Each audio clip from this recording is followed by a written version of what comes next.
রাগ মানুষের ঈমান নষ্ট করে। সবকিছু জেনে শুনে আল্লাহর উপর ছেড়ে দিন, কারণ তিনি উত্তম বিচারক। সব ছেলেরা সুন্দর মেয়ে খুঁজে না, কিছু কিছু ছেলেরা দিনদার ঈমানদার মেয়েও কিন্তু খুঁজে।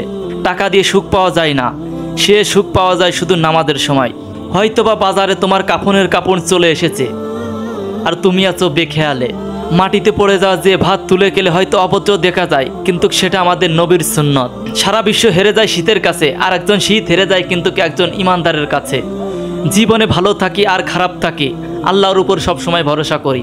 আল্লাহ যেরকম রাখে ভালো রাখে। প্রসঙ্গ যখন মানসিক শান্তির, তখন কিন্তু নামাজি সেরা। লাভ রিয়াকশন ছাড়া কিছু হবে না হযরত মুহাম্মদ সাল্লাল্লাহু আলাইহি ওয়াসাল্লামের জন্য। আপনি যদি লোকেদের অজান্তে ভালো কিছু কাজ করতেন, তবে আল্লাহ পাক প্রশংসা রহমত নাজিল করতেন আপনার উপর। জুম্মার দিনে নিজের সবচাইতে উত্তম পোশাকটি পরা সুন্নত। পাপী লোক তার পাপের অনুতপ্ত হয় না, কারণ তার অন্তরে ইতিমধ্যেই মরে যায়।